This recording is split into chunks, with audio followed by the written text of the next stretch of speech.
All right, my friends.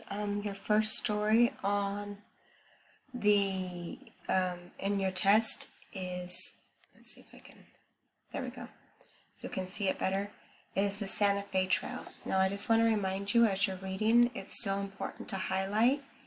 So you can do a line reader, you can do your highlighter, so I'm going to go ahead and click it. So the Santa Fe Trail, and I'm already starting to see dates, so that lets me know things, it's going to be the author telling me things in chronological order. And I'm going to highlight the key details. So during the 1800s, many Americans in the East wanted to travel west. They wanted to start new lives and build new homes. Before 1870, most travelers joined wagon trains in Missouri and proceeded along one of the several trails heading west. From 1840 to 1870, about 500,000 people traveled more than 2,000 miles along the Oregon Trail to Oregon or California. That was the most popular trail. Okay, so they start new lives and build new homes.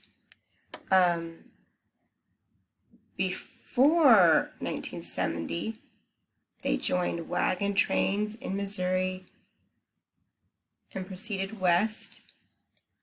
That's important. We've got 5,000 people traveled.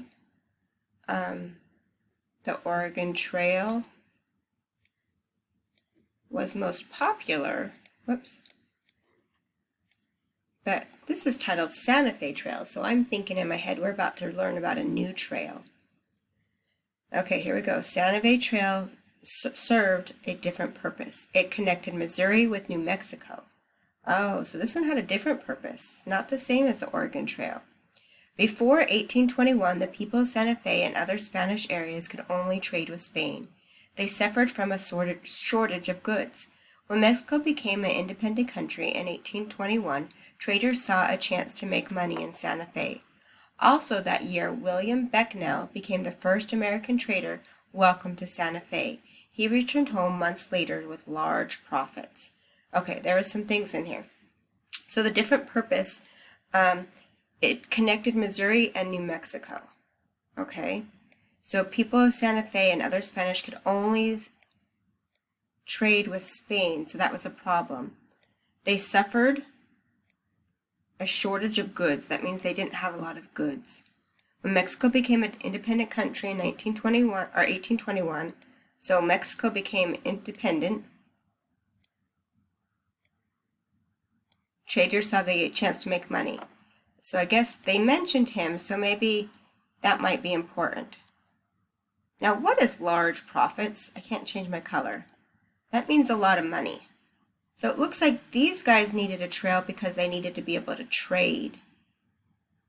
Soon wagon trains loaded with goods made the 900-mile trip, wow, regularly. Traders often went beyond Santa Fe to sell their goods, and profits remained high. Okay, so profits, remember that's money.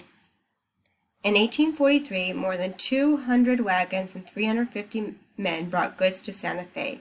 The goods were worth about $450,000 then, equal to more than $13 million today.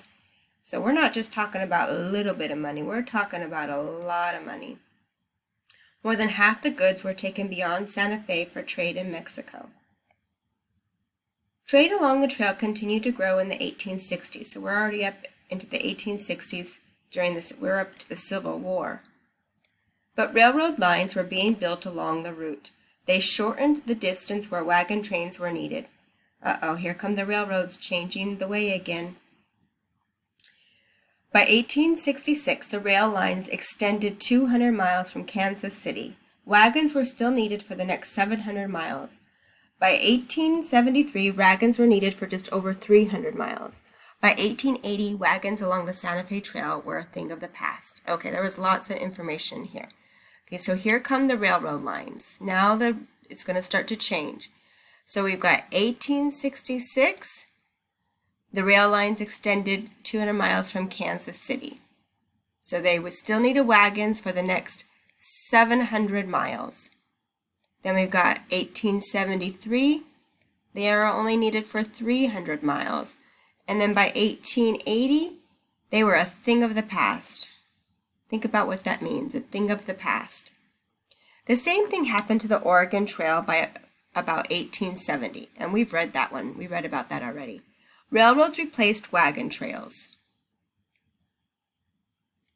Following the Santa Fe Trail involved a dangerous trip of about 10 weeks. Railroads delivered goods and people along the same route in just a few days. So we went from 10 weeks of the trail that was hard to a few days. All right, so now your job is to reread this, maybe do some highlighting of your own, and then you are answering your questions until you get to the next story. When it's starting to ask for the next story, then you can pause it, and we'll go over that one tomorrow. And remember how to pause test is you just hit pause, and then it will pause it, and you can go back to it. Remember to answer just the questions that go with that story. If you're ready to go on to the next story, make sure you click and listen to the next story on your next assignment.